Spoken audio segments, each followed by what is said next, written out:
Hi girls, so I thought it would be beneficial for you if I recorded a little video lesson about the Cuban Missile Crisis for those of you who are getting bored of having to teach yourselves.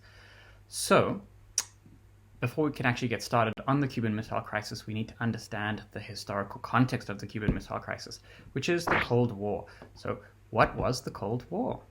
Well, Cold War can be defined as a period of hostility and competition between the USA and the USSR that lasted from around 1945 to 1989. Now, I hear you asking, who is the USSR? The USSR was the Union of Soviet Socialist Republics, also known as the Soviet Union, and also referred to interchangeably as Russia plus friends, essentially. So it lasted from 1922 to 1991, and at its largest, it consisted of 15 different republics centrally controlled by Russia. And while it existed, it was the largest territory in the world. So the USSR and the USA didn't like each other, and they both wanted to be the biggest, most powerful nation in the world. But why the beef? Why didn't they like each other? There was underlying ideological conflict, as well as there being sort of a competition for global dominance. Now, what is ideological conflict? Well, an ideology is a system of ideas or beliefs that influence one's decisions, or the way one views the world. When it comes to a government, an ideological belief will influence the policies or laws that a government influences, as well as how it believes society should be structured and the best way to run a society.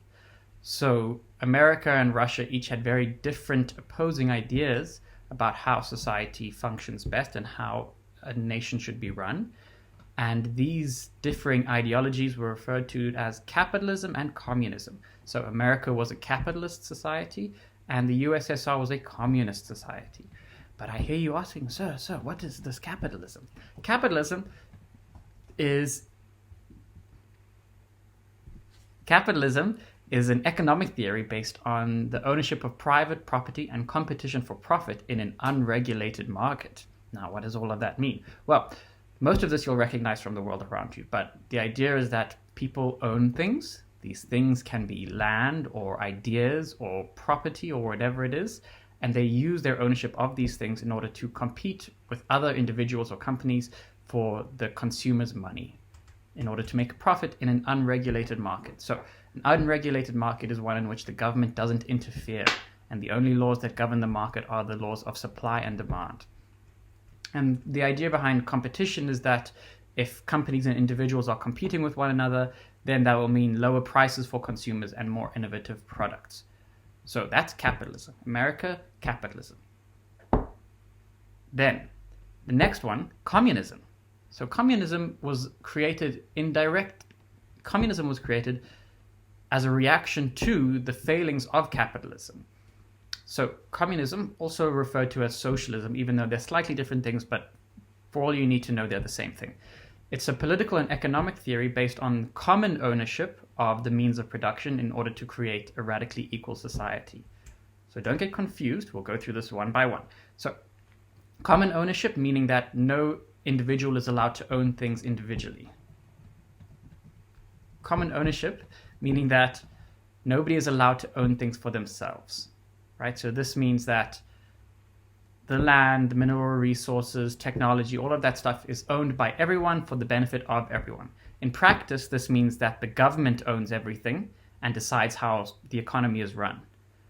And this is done in order to benefit workers and create a completely equal society where there is nobody exploiting one another.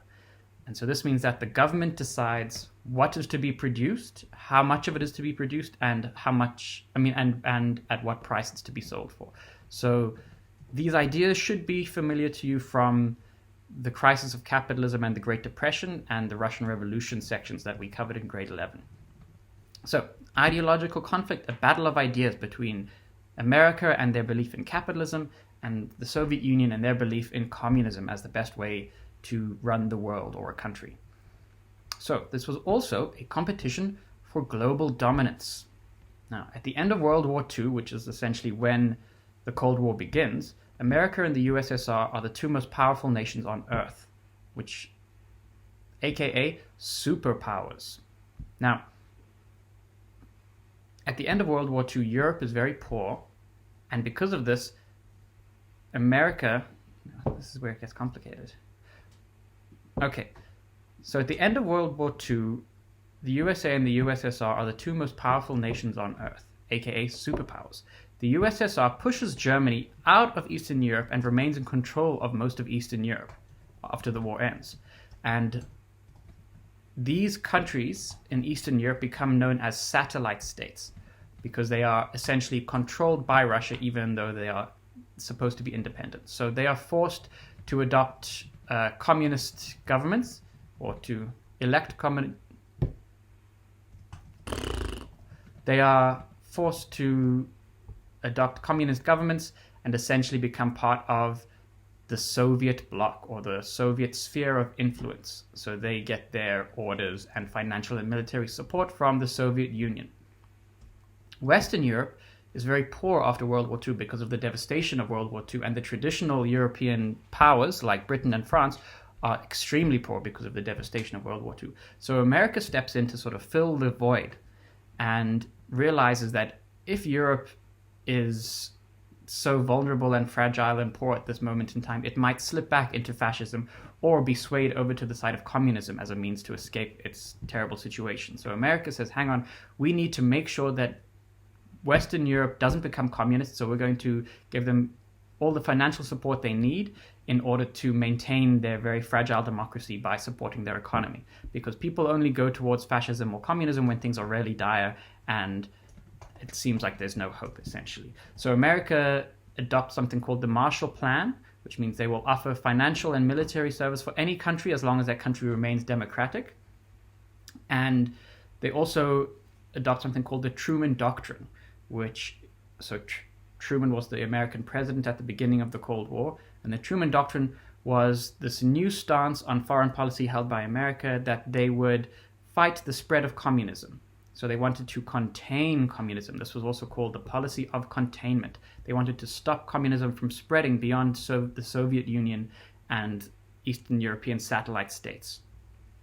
So essentially, at the end of World War II, Europe gets split into Eastern Europe, which is allied with the Soviet Union, and Western Europe, which is allied with America.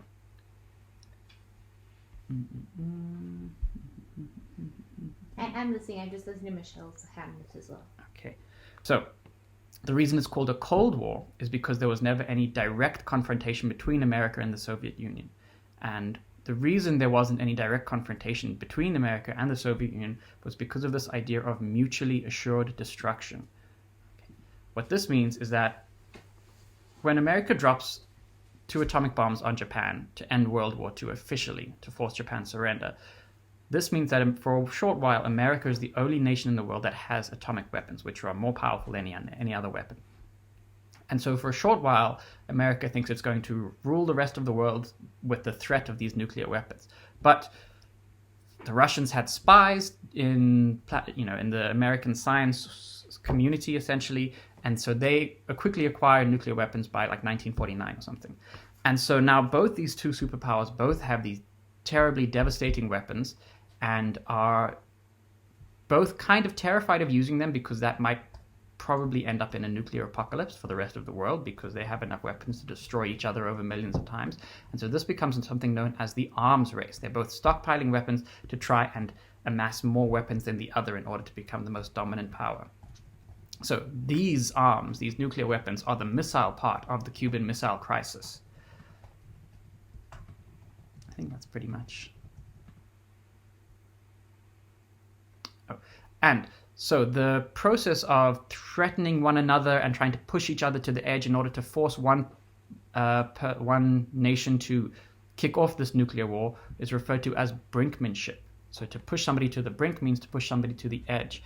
And so America and Russia become involved in a game of brinkmanship. It's essentially like a game of chicken where they're each pushing each other closer and closer to the edge of actually starting this war, but nobody wants to be the first one to start the war. And so this Cuban Missile Crisis is probably the closest that the world ever came to nuclear war between America and the Soviet Union. So we'll get onto that in our next lesson. Nice.